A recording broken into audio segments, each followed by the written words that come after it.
내 안의 괴물을 깨우는 법. 여러분, 혹시 자신의 한계에 부딪혔다고 더 이상 나아갈 수 없다고 느낀 적 있으신가요? 오늘 우리는 한 남자의 이야기를 통해 우리 안에 잠든 거인을 깨우고 불가능을 현실로 만드는 방법에 대해 이야기해 보려 합니다. 이 이야기가 여러분의 마음에 작은 불씨가 되기를 바라며 저희 채널의 구독과 좋아요를 통해 더 많은 분들과 이 영감을 나눌 수 있도록 도와주시면 감사하겠습니다. 여러분의 삶에 늘 평안과 용기가 함께하기를 기원합니다. 사람들은 왜 제 이야기에 깊이 공감할까요? 아마도 하늘이 저를 이 세상의 거의 모든 최악의 상황 속에 던져 넣었기 때문일 겁니다. 그래서 제가 하는 이야기는 결코 듣기 좋게 포장된 성공담이 아닙니다. 저는 평생을 80kg의 건강한 몸으로 살아온 사람이 아닙니다. 만약 그랬다면 저는 지금의 나태함에 만족하는 사람들에게 해줄 말이 별로 없었을 겁니다. 어떤 사람들은 현재 자신의 모습에 만족하며 살아갑니다. 어쩌면 그들은 더 나은 사람이 되려는 의지가 없을지도 모릅니다. 만약 당신이 그런 삶을 원한다면 저는 그것 또한 존중할 것입니다.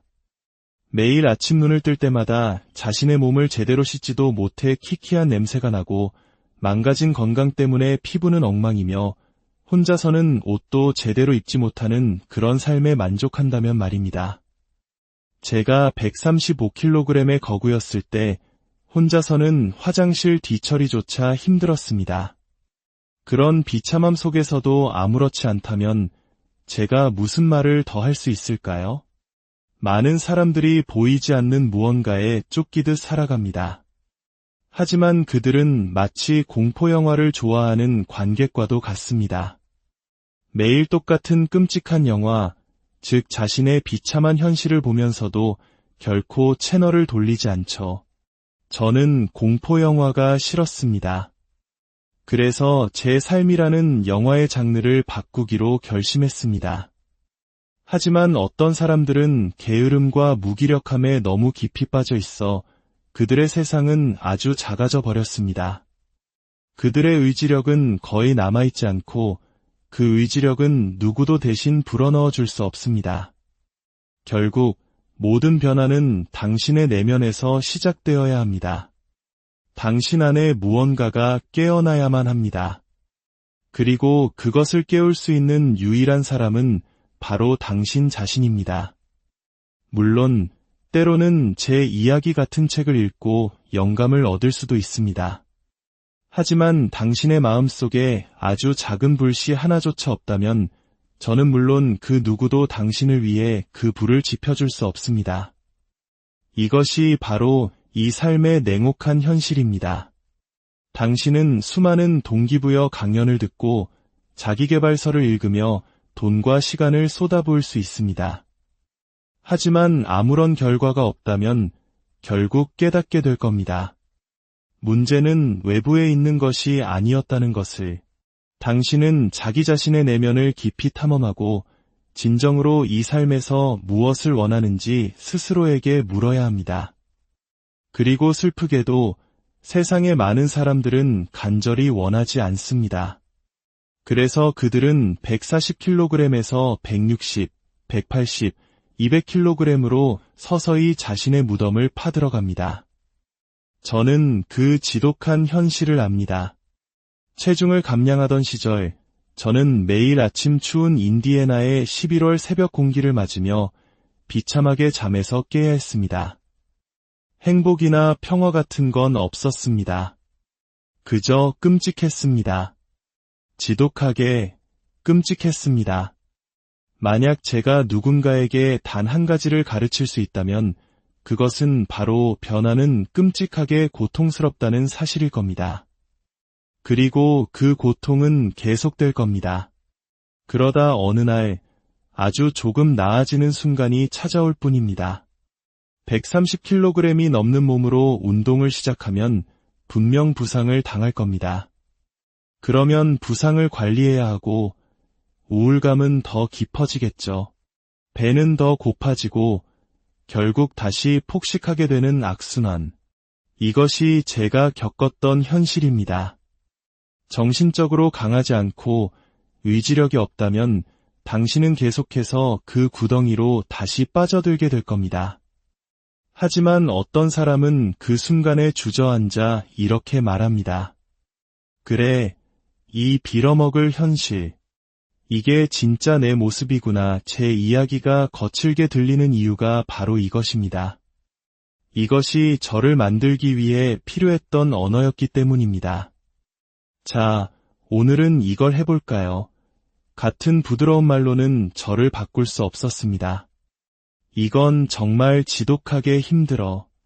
이게 현실이야. 매일매일 저는 좌절하고 실패하고 뒷걸음질 쳤습니다. 만약 당신이 변화를 결심한다면 첫 4주 동안은 매일 아침 패배감 속에서 눈을 뜨게 될 겁니다. 당신의 뇌는 끊임없이 당신을 속이려 들 겁니다. 130kg의 몸에는 어떤 즐거움도 도파민도 없습니다. 호르몬은 엉망진창입니다. 그래서 당신은 지금의 당신보다 훨씬 더 강력한 무언가를 마음속에 그려야 합니다. 그것이 당신을 침대 밖으로 끌어내줄 유일한 힘입니다. 그것은 거짓된 현실일지라도 만들어내야 합니다. 지금의 당신은 뚱뚱하고 나약한 패배자일 뿐이니까요. 그 냉혹한 현실을 인정하고 스스로를 일으켜 세우기 위한 가짜 영웅을 만들어내야 합니다. 저의 첫 번째 실패는 공군 항공구조사 훈련 시절에 찾아왔습니다. 수중 담력 훈련은 10주간의 프로그램 중 하나였고 극한의 스트레스 속에서 물과 싸워야 했습니다. 등에는 강철로 된 무거운 공기통을 메고 허리에는 7kg짜리 웨이트 벨트를 찼습니다.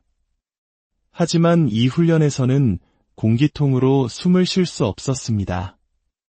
우리는 얕은 곳에서부터 3m 깊이의 깊은 곳까지 뒷걸음질로 걸어 들어가야 했습니다.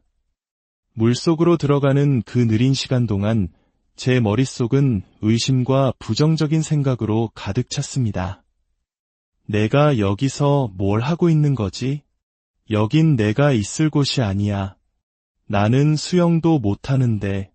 나는 사기꾼이야. 곧 모두가 알게 될 거야. 시간은 느리게 흘렀고 몇 초가 몇 분처럼 느껴졌습니다.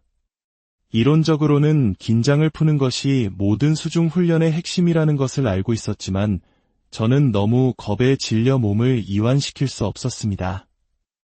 우리는 수영장 바닥을 박차고 올라와 숨을 한 모금 들이마신 뒤 다시 가라앉는 동작을 반복해야 했습니다. 하지만 곧 교관이 교체라고 외쳤고 우리는 발에 있던 오리발을 빼서 손에 끼고 팔의 힘만으로 수면 위로 올라가야 했습니다. 산소가 부족해지자시야 주변으로 별이 보이기 시작했습니다. 의식을 잃기 직전의 상태, 우리는 그것을 마법사를 만난다고 불렀습니다. 저는 그 훈련들을 간신히 통과했지만 저를 끝까지 괴롭혔던 것은 가장 단순해 보이는 훈련이었습니다. 바로 손을 쓰지 않고 3분 동안 물에 떠 있는 것이었죠. 턱과 손을 물 위로 내민 채 다리만 휘저어 몸을 띄워야 했습니다. 다른 동기들은 편안해 보였지만 저는 미친 듯이 다리를 저어도 턱이 계속 물에 잠겼고 시간은 계속 처음부터 다시 시작되었습니다. 그들은 마치 중력을 거스르는 것처럼 보였습니다. 매일 수영장에서 겪는 굴욕이었습니다. 밤이 되면 다음 날의 훈련에 대한 공포로 잠을 이룰 수 없었고 그 두려움은 곧 동기들에 대한 분노로 바뀌었습니다. 제 부대에서 유일한 흑인이었던 저는 인디애나 시골에서 보냈던 어린 시절의 상처까지 떠올리며 이중의 고통에 시달렸습니다. 두려움과 분노라는 독한 칵테일이 제 혈관을 타고 흘렀고 실패는 정해진 운명처럼 보였습니다. 결정적인 순간은 훈련 6주차 버디 브리딩이라는 훈련에서 찾아왔습니다. 2명씩 짝을 이뤄 단 하나의 스노클로 번갈아 숨을 쉬는 훈련이었습니다. 교관들은 우리를 떼어놓으려 거칠게 몰아붙였습니다. 저는 계속 물속으로 가라앉았고 숨을 쉬기 위해 수면으로 올라올 때마다 스노클에 가득 찬 물을 마셔야 했습니다. 저는 산소 부족 상태에서 허우적거렸고 교관들은 제 약점을 파고들었습니다. 물속에서 올려다본 수면 위에서 다른 동기들은 마치 불가사리처럼 평온하게 떠 있었습니다. 그 순간 저는 분노에 휩싸였습니다. 저 교관이 나에게만 불공평하게 굴고 있어 그 훈련도 통과했지만 제 마음은 이미 꺾여 있었습니다. 그러던 어느 날 예상치 못한 탈출구가 생겼습니다. 몇 주 전 실시했던 건강검진에서 제가 겸상적혈구 형질을 가지고 있다는 사실이 밝혀졌습니다. 당시에는 이것이 운동 중 심장마비로 인한 돌연사의 위험을 높인다고 알려져 있었고 공군은 저를 훈련해서 제외시켰습니다. 저는 마치 꿈을 빼앗긴 사람처럼 분노하는 척 연기했지만 속으로는 환호성을 질렀습니다. 하지만 며칠 뒤 의사들은 결정을 번복했습니다. 아직 의학적으로 명확하지 않으니 훈련을 계속할지 여부는 스스로 결정하라는 것이었습니다. 제가 훈련에 복구하자 상사는 말했습니다. 너무 많은 시간을 놓쳤다. 계속하고 싶다면 처음부터 다시 시작해야 한다. 남은 4주가 아닌 끔찍한 10주를 다시 견뎌야 한다는 의미였습니다. 지금의 저라면 알겠습니다. 라고 말하고 나아갔겠지만 그때의 저는 정신적으로 미숙했습니다. 저는 상사의 눈을 피하며 말했습니다. 의사도 이 병에 대해 잘 모른다고 하니 불안해서 안 되겠습니다. 그렇게 저는 도망쳤습니다. 서류상으로는 의료적인 문제였지만 저는 진실을 알고 있었습니다. 저는 두려움 때문에 포기한 겁쟁이였습니다. 그 후 저는 다른 부대로 전출되어 남은 군 생활을 마쳤습니다. 하지만 그곳에서의 생활에 단 한 번도 자부심을 느끼지 못했습니다. 저는 실패의 수치심을 헬스장과 식탁에서 묻어버리려 했습니다. 파워리프팅에 빠져들었고 닥치는 대로 먹고 운동하며 몸집을 불렸습니다. 전역할 무렵 제 몸무게는 115kg이었고 제대 후에는 거의 135kg에 육박했습니다. 거대한 몸집과 무성한 코스염으로 누구에게나 위협적으로 보였지만 제 내면에서는 알고 있었습니다. 나는 여전히 그 겁쟁이라는 것을. 제 운명을 바꾸기 시작한 그날 아침도 여느 때와 같았습니다. 야간 근무를 마치고 드라이브 스루에 들러 커다란 초콜릿 밀크쉐이크와 미니 도넛 한 상자를 샀습니다. 집으로 운전하는 동안 그것들을 개걸스럽게 먹어치웠습니다. 라디오에서는 사이먼 앤 가펑클의 침묵의 소리가 흘러나왔습니다. 어둠은 나의 오랜 친구였지. 그 가사가 마치 제 이야기처럼 들렸습니다. 저는 어둠 속에서 일했고 진짜 제 모습을 숨겼습니다. 누구도 제 겉모습만 보고 제가 얼마나 두렵고 공허한지 알지 못했습니다. 샤워를 하려고 들어갔을 때 거실 텔레비전에서 한 다큐멘터리 내레이터의 목소리가 들려왔습니다. 네이비 씨, 세상에서 가장 강한 훈련. 저는 허리에 수건 한 장만 겨우 두른 채 거실로 뛰쳐나왔습니다. 텔레비전은 네이비실의 지옥주 훈련을 보여주고 있었습니다. 훈련병들은 진흙탕 장애물을 통과하고 무거운 통나무를 머리 위로 들고 부드러운 모래사장을 달렸습니다. 그들은 퉁퉁 붓고 피부는 벗겨졌으며 잠도 제대로 자지 못해 거의 시체처럼 보였습니다. 하지만 저는 그들이 질투났습니다. 그들의 고통 속에 제가 찾고 있던 해답이 묻혀 있다는 확신이 들었습니다. 다큐멘터리가 끝나고 저는 욕실 거울 앞에 섰습니다. 거울 속에는 135kg의 패배자가 서 있었습니다. 저는 제 인생의 밑바닥, 가장 질척이는 찌꺼기 웅덩이에 빠져 있었습니다. 하지만 아주 오랜만에 저는 비로소 깨어 있었습니다. 그날 이후 저는 미친 듯이 해군 모병관들에게 전화를 걸기 시작했습니다. 하지만 돌아오는 대답은 냉대와 비웃음뿐이었습니다.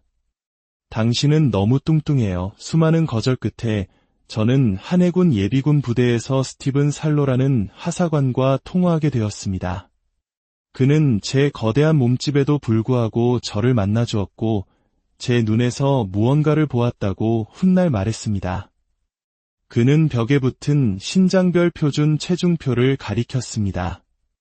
제 키에 허용되는 최대 체중은 87kg이었습니다. 제 몸무게는 135kg. 그는 제 어깨를 두드리며 말했습니다. 앞으로 할 일이 좀 있겠군. 저에게는 106파운드, 약 48kg을 감량할 시간이 3개월도 채 남지 않았습니다. 그것은 불가능해 보이는 과제였습니다.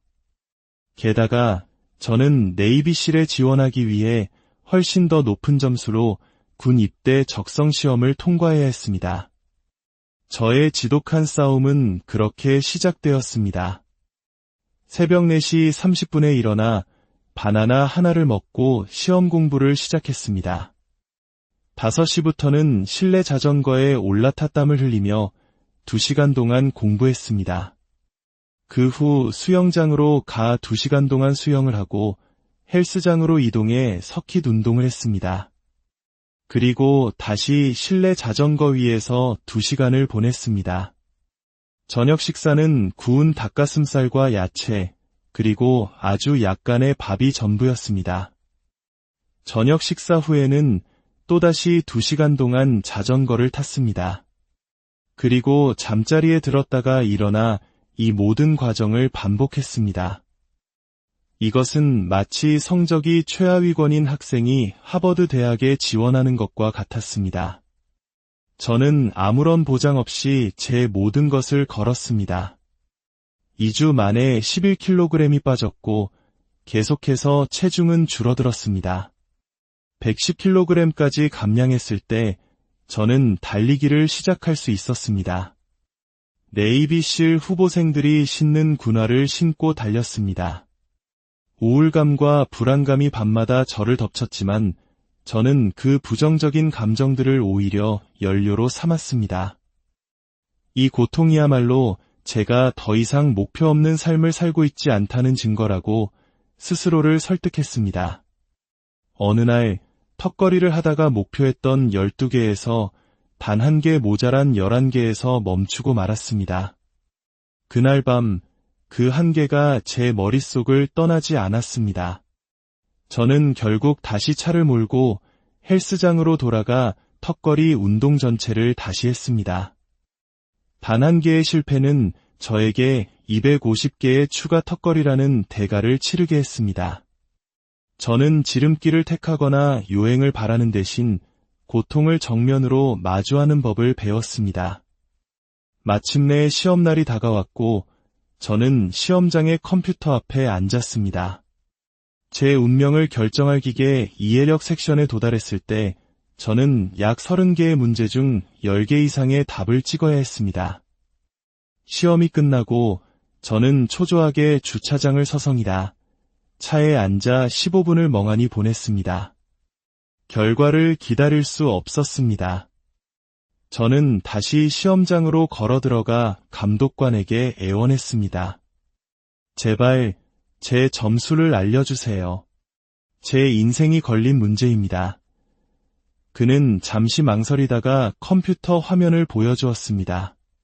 그리고 그곳에 제 새로운 인생을 열어줄 숫자 50분이 빛나고 있었습니다. 합격이었습니다. 저는 미친 사람처럼 해냈어. 라고 소리쳤습니다. 그 후 3주 동안 저는 마치 다른 사람이 된 것처럼 훈련했습니다. 얼음장 같은 12월의 연못에 군복을 입은 채 걸어 들어가 차가운 물이 온몸을 덮치는 고통을 즐겼습니다. 그리고 꽁꽁 언 옷을 입은 채로 밖으로 나와 달렸습니다. 제 입과 코에서는 증기가 뿜어져 나왔고, 저는 더 이상 과거에 얽매이지 않고 미지의 미래를 향해 달렸습니다. 그 미래에 고통과 목적이 함께 있을 것임을 알았고, 저는 모든 준비가 되어 있었습니다. 우리의 마음에도 굳은 살이 필요합니다. 편안한 영역에서 벗어나 불편한 일에 꾸준히 도전해야 합니다. 매일 아침 일어나 내가 가장 하기 싫은 일을 가장 먼저 하십시오. 그것이 달리기가 될 수도, 침대 정리가 될 수도 있습니다. 그 작은 불편함들이 쌓여 당신의 정신을 무장시켜 줄 갑옷이 됩니다. 세상은 당신이 집을 나서는 순간부터 당신을 공격할 준비를 하고 있습니다. 당신의 약점을 파고들고 당신을 좌절시키려 할 것입니다. 하지만 매일 아침 스스로를 단련함으로써 당신은 어떤 공격에도 맞설 준비가 된 전사가 될 수 있습니다.